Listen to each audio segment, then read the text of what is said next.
Hey everyone, welcome to One Piece Paneling Dojo, the show where we talk about One Piece's paneling, visual storytelling, composition, and other fun goodies like that. I hope that everybody's been having a good week. I hope that you enjoyed the One Piece chapter. I know that I did. And just before we get right into it, I want to give a shout out to my thumbnail artist, McIce. His Twitter is linked in the description, and let me tell you, I came to him with a loose, rough, kind of flawed idea for a thumbnail. He workshopped it into a fantastic one, and honestly, I'm so pleased with it. I will say that my thumbnail was a little clickbaity, but there is a Mario-related point I'm going to be making that is kind of relevant, so if you keep watching, you'll figure out what I was baiting you with. So now let's get right into it. This is chapter 1093. I remembered the chapter title this time, or the chapter number, sorry, and the first thing to say about how it begins is just to contrast it with how the last chapter began. If you remember my last video, we focused on how that chapter began with a panel ellipsis, and that's because that chapter cut to somewhere else different from where that chapter began.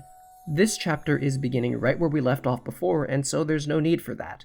And just in case your memory of where we left off isn't perfect, Oda makes sure to use the same imagery that he was using before so that you will remember immediately, because last chapter we ended on this very memorable shot of this big hole in the wall, Luffy's head, Luffy's arm reaching out, and grabbing Kizaru. And even though this is a very different panel with a very different composition, those same elements are there, so the first thing you see reminds you, oh yeah, that's what was happening before, even if you haven't thought about One Piece all week. Now we also have a great circular composition here, Luffy's head, Luffy's arm lines, and then the big line of this hole in the wall are all focusing us towards the center. So is everybody's eye lines. Everybody is looking towards Luffy. It's all directing us towards this part of the page because this is what matters. The other cool thing that this panel does is have this divide between two sections of the image. This is the brighter part with less shading, and this is the darker part with more shading. And what this does is tell us that these are two separate sections. You know, where we ended off last chapter, Kizaru was in the middle of here and Luffy was reaching in, but now Luffy's pulled him out, and now the things that are happening here is separate from the events that are happening here, and through this chapter, these things are going to diverge into their two separate little subplots before they come back together, and that divide is represented visually here. Essentially, we have the action and the audience. Now, as we move into the next panel, we should note that we still always have Luffy on the right, Kizaru on the left. We stay consistent about that, which helps make it clearer, helps make it easy to figure out what's happening. Now our eye goes down here, we go to this sound effect and go down to this sound effect before going along with this speech bubble. It all looks very good, it's all very readable. And then we jump up here with these effect lines and this sound effect straight up to Luffy, straight up to the center of this big oval that represents his attack. There are a lot of oval compositions in this chapter. They work basically the same as circle compositions, it's just, you know, they're a little more oblong, and there's nothing really unique about them. Maybe they convey a bit more of a sense of speed, but they basically do the same thing of focusing you to the center.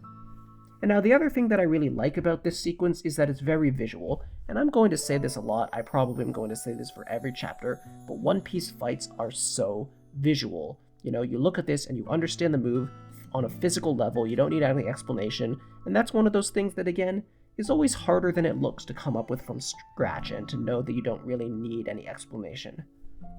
Now our eye is drawn down here with his arm down to the speech bubble, which is aligned with this shape, and it all just flows very nicely. And as we jump up to the next page, we have, once again, a tight panel, because again, space is time in manga, so when you have a tight panel that even cuts off part of the character's face, you feel that this is happening quickly, which makes it so it keeps up the speed of this attack. It doesn't feel like Luffy's taking forever to throw Kizaru. Now then, as we end up at this speech bubble, it leads us down directly with this line of action. It all flows so naturally, and in this panel, we have the same old sense of rhythm that I keep talking about. Every part of the attack has its own space on the page. Luffy, then this circle for the impact, then this circle for Kizaru flying away. It just makes it feel like pow, pow, pow, because space is time in manga. And the great thing about these circles is that they're made up just with the smoke, and if you just have a mess of smoke around an attack, it's easy for it to become really confusing, but this smoke isn't being used to obfuscate what's happening, it's being used to focus it. These are little circle compositions that are being used to focus you towards what's at their centers, the impact and Kizaru flying away. And again, because we have Luffy on the right and Kizaru on the left, then as our eye is moving right to left, it's moving along with the motion that's happening with Kizaru. So even though he's small here, and even though, him himself is not the focus of this page, we get a sense of him moving.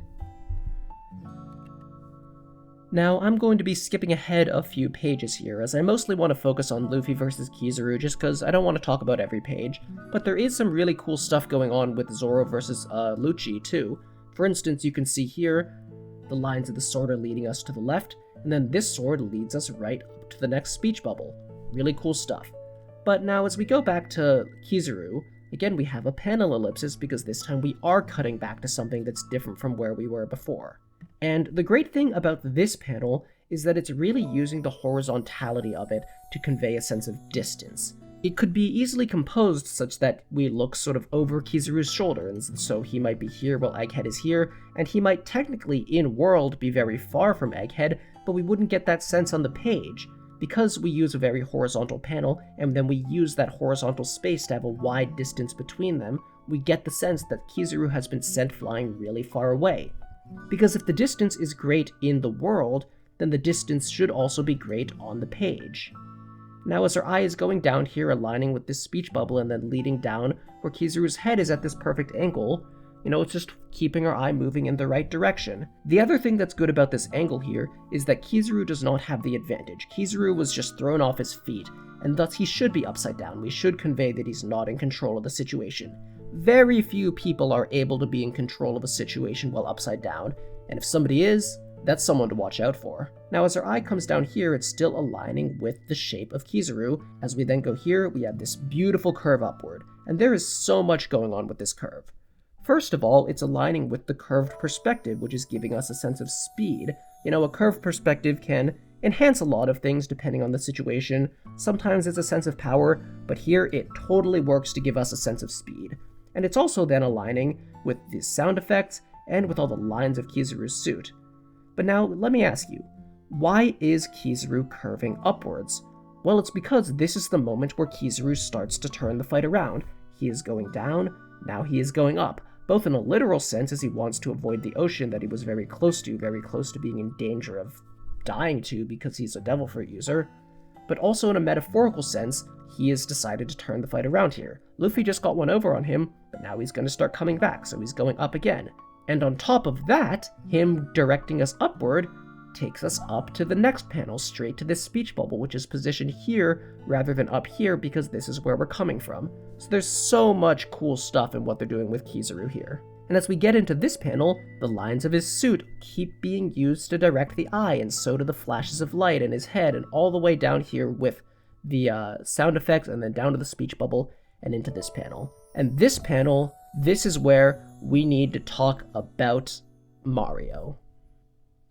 So technically speaking, there are many examples one could use for negative space, but I just love this example from the start of Super Mario Bros. Now this image, I couldn't find a perfect image for the start of Super Mario Bros, so this is actually kind of stretched. When you really start it, it's just the left half of this. But even on just the left half of this, notice how Mario is on the left of the page, or not the page, the screen, and he has all this space to the right of him. This is very unusual, because for the rest of the game, Mario stays within a specific area that's within the center of the screen, so that, if you look at the center of the screen, Mario will always be there. But why does he start at the left here? Well, it's because when you start the game, you need to understand that Mario is going to be moving to the right, that you're going to be spending this whole game moving to the right. And thus, by putting him on the left and having a ton of negative space to the right of him, you just feel ready to start moving him to the right. And I think one of the reasons for this has to do with vision. When you're looking at the screen, your vision is forward, you see the whole thing. You don't have a sense of right is forward, left is forward naturally. But the sort of representation of vision is essentially achieved through what you see. Because to the right of Mario, you see everything, you see a ton of stuff. To the left of Mario, you see very little, there's so much that's cut off. And thus when you look at this, you get a sense that you're looking to the right just because the right is where you see things, even though, again, you are still looking forward at the screen. And that's just the power of negative space and what you choose to include within a panel. And this essentially just shows up everywhere in One Piece, and it's going to come up a couple times in this chapter. Now, where it comes up here is that Kizaru is all the way on the left here. He is not just on the left of this horizontal panel, he is all the way on the left of this page, because when you are reading this in a magazine or a volume, you have both pages in front of you. You have started with Kizaru on the right, and you have taken him all the way to the left. This is about as far left as someone can go on the page without just it being kind of an ugly composition over here. And also, it's worth noting that we are still respecting that Luffy is on the right, Kizaru is on the left, just without Luffy needing to be there. But we stay consistent about that kind of thing because it's important, because it helps us keep track of things easier. Essentially, Egghead has just replaced Luffy. Now it's Egghead on the right and Kizaru on the left. And so because we have taken Kizaru all the way far out to the left here, with all this space to the right of him, we just feel ready to see him start closing that space and moving to the right. We have a sense of the distance that can be undone.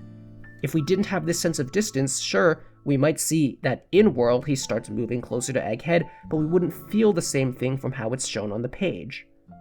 And so when we get a panel like this, which is our third sort of big oval composition, because for some reason Oda just really likes oval compositions here, then we just get a sense of his movement. Even though we don't even see Kizaru in this, we just see the light that he is turned into, we understand he's moving to the right because that's set up with the composition.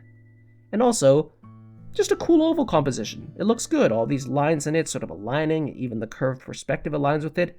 It looks nice. Now, as we return to Luffy, one of those same concepts of our vision kind of being defined by the bounds of the panel returns here. Because think about it. This is a fairly tight panel, not as tight as some of the ones earlier, but we don't really see what's around Luffy.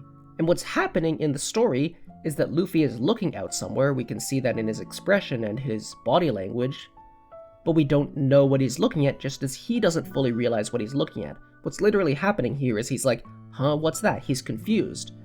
And so to convey that feeling, we start with this panel that doesn't show us what he sees. It puts us in the same headspace as him. We lack vision here because of the bounds of the panel, just as Luffy lacks vision in that he doesn't know what he's seeing. And now as we move into this panel, we are still respecting that Luffy is on the right and Kizaru is on the left. But we have a kind of zoom in here with this composition of a bunch of things sort of pointing towards Luffy, coming towards him, and then we zoom in closer to Luffy and also zooming closer on what these things are. I mean, in terms of the actual fight, it's more that these things are transforming, but in terms of the visual flow, it's sort of a conceptual zoom in. And now there's some great composition here just in how everything is pointing towards Luffy. It really gives you the feeling that he is under attack from all angles. Now, one minor thing I wanted to point out is that Luffy is shouting over the sound effect here. And to be honest, I literally just noticed that while recording, so I could not tell you right now if this is something that One Piece does all the time, if this is common, or if this is a pretty rare occurrence, because this is just not a thing I've thought about before, but it's probably something I'm going to start looking for more. But it is cool that, you can't really convey the sense of talking over something really easily in a format like manga, so the fact that it does by having the speech bubble take over the visual space of the sound effect is pretty cool. Is that meant to be a Gear 5 joke because Gear 5 can break the fourth wall and be all the cartoonish like this? Maybe, but maybe this happens relatively consistently in One Piece and I just haven't noticed before. There's always more to learn. Anyway, as we move into this page, we have this nice horizontal flow. As we move to the left, it's drawing us this way, and then we keep Luffy on the right with the main Kizaru that's attacking him on the left with this nice circle shape for the attack. But where things get a little strange is in this next row of panels. To be honest, I'm not entirely sure what I think about them, and that's not to say that they're confusing in terms of what's happening, it's more that I'm confused about what exactly the story is going for here. So, if we just start from the right, we have Luffy in a tight panel, and again, tight panels show us something's about to happen. It's the quick beat before the motion. Then, we follow this line here, we can follow the line of motion, or we can follow Luffy's leg, and either way, we're taken down here, as typically is done in manga, because you always go left and downward in a manga page. And that's cool and all, but there's just a couple little strange things there. The first strange thing is that we are moving against the direction his kick is moving, and that can be done, that happens all the time, but it's usually for a reason, because you usually want the main fighter, the main character, the sort of perspective of the fight, you want their motion to align with the way your eye is moving, because that increases the sense of speed and impact. So for our eye to go against that is pretty strange. But maybe it has a good reason for it, because think, Luffy is not really having a big powerful attack here. This attack is a failure. Even though it goes through the Kizurus, they are just illusions. He's not accomplishing anything, so maybe our eye is supposed to be counter to the motion to make the motion feel as unimpactful as it is in the fight. But it gets a little weirder, because we can come back to that concept I've talked about a couple times, that sometimes you see the big action panel before you see the panel before it that's setting it up, and that's okay. The manga understands that. That's why it doesn't put anything in the setup panel that would get spoiled by the action panel. The setup panel is more there for the sense of rhythm and to make the motion feel cool. It's for that rather than needing to be read first. And that's fine in a lot of cases. If we're really supposed to read this panel first, why is this line of motion starting all the way down here instead of maybe up here? Why isn't there anything up here to draw us into this panel? But then on the other hand, contrast is what stands out to the eye, and we're going to talk about that a lot more in the next page. When something dark is in the middle of a bright page, your eye goes straight there. If something bright is in the middle of a dark page, your eye also goes straight there. And so as you go sort of through these panels, your eye might be drawn here first, and that's really strange, and I'm not sure what I think of it, because on one hand, it drawing your eye here draws your eye straight into where it needs to be on this panel, to Luffy's head, and then down here, and you can go through this. You can follow the leg up and, follow the motion, or maybe go down here, and that's fine. But is it really using something that's in this panel before this panel to draw your eye to this panel? I just don't know what I think of that, and it's further strange because if you are supposed to sort of see this first and follow this motion down to this page, then is the direction your eye is moving supposed to align with the motion? Is my interpretation that it's not supposed to work that way wrong? Honestly, I don't know. It's confusing, but on the other hand, as we go down here, we follow these legs down and we come down to Luffy here. This is a very simple one that works naturally. Our eye is moving to the right here, and it's moving in the same direction Luffy is running, but we're still respecting that Luffy's on the right and the Kizuru is on the left. So, this strange moment, it was just a one-off, I guess, because it gets pretty understandable again. And now, I love this spiral shape, honestly, just because it's fun and interesting. It just makes the panel more fun to look at than if it was just a line of Kizurus. It's not even circle composition and radial compositions and triangle compositions are not the only compositions. You can do a spiral too, it looks cool. You can do all kinds of things. And again, this is a very visual beat to the fight, but in a relatively small panel that you don't even see Luffy clearly in, you understand what Luffy is doing, you understand the dynamic of the fight, because One Piece fights are visual and physical. Anyway, finally, we have this little panel, and once again, it's a quick little beat panel that's telling us something big is about to happen. It's a cliffhanger.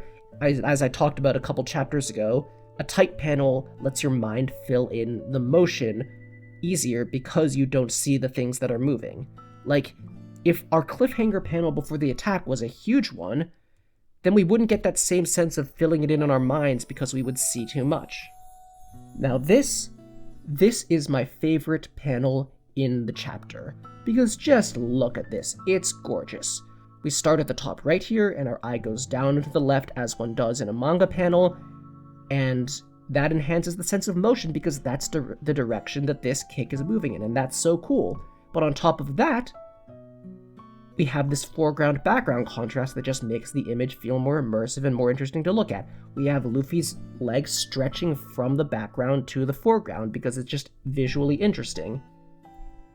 And then to match that, we also have the sense of contrast I was talking about. Luffy's foot here is the darkest thing in the panel, and it feels very natural for it to be that because it's the thing that's going to be shadowed from all the light, because everything else here is shining so brightly.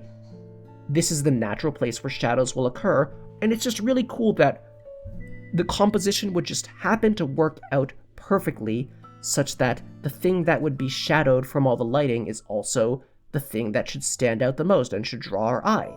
Because when we start up here, and our eye gets drawn down quickly to what's dark, that is essentially just making our eye move even faster in the direction of the motion, even more so than just the rule of going left and downward. Using the darkness to draw our eye achieves that even more. It's so well done. And on top of that, it's a very visual moment in the fight that doesn't need to be explained, even though it actually is a little bit complex if you try to explain it. And you have all these other lines aligning with it, and it just looks so cool, and I love it. And then after that, our eye is drawn down by the eyes here, or it's drawn down by Luffy's leg, down to him.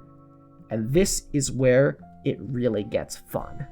This is where Oda gets really clever.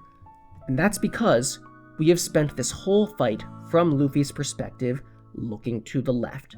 Luffy keeps being on the right side of panels with space to the left of him. And like in that Mario example, that makes us think that left is the direction for him to go in. Left is where he's looking. Left is where their stuff is. It puts us in Luffy's perspective, even though we're looking at it as a two-dimensional manga page. And because we have those same feelings as Luffy, we understand how Luffy feels when it's like, oh crap, something was happening behind us. And that sense of it being behind him is represented by it being to the right of him. And that's just so genius, that it would use this entire left-right positioning dynamic of the fight, not just to keep the positions dynamic so the action is easier to follow, not just to keep us, focused on what we should be rooting for and make us have a sense of motion when attacks are going to the left, but also to bait us, much like Luffy, to focus on whatever is to the left of him, such that when Luffy has something behind him to the right, when Luffy is just looking in this direction to the right instead of to the left for once, we have the same feeling of him, of we didn't even realize we should be looking in that direction. And this panel is also just accomplishing, again, things being off screen from him. We see that Luffy is looking to the right, but we don't see what it is yet, and this is giving us a cliffhanger to then be resolved up here.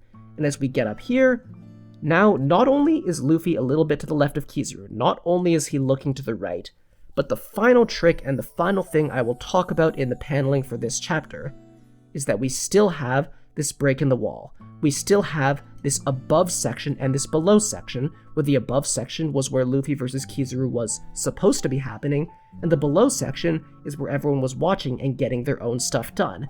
And what's happened here is not just that Luffy has been focusing on one direction and then realized that something was behind him, and all of that being represented visually through the left-right compositions. It's also that we established visual space at the start of the chapter, that one part is for the fight and one part is for everyone else, and Kizaru has snuck from one section to the other. The concept that Kizaru has snuck away from Luffy and now is attacking Luffy's allies is not just in the content of the plot, it's literally in where Kizaru has now appeared in the composition of the image. And that, my friends, is genius. And I'm going to stop there. There are some more panels in the chapter that are cool, and I would love to hear in the comments if there's anything cool that I didn't talk about that you want to point out. And on top of that, I would love it if you liked and subscribed, because I'm trying to do this YouTube thing, I gotta say that. And I hope that you enjoyed this video and found it informative. Once again, let me know if there are any chapter requests you want me to talk about, because on break weeks, or if I have extra time, I would love to talk about past One Piece chapters. Anyway, I hope you have a good week. I think next week is a break week, so, if you want me to do something during this break week, let me know now. Have a good one. Bye.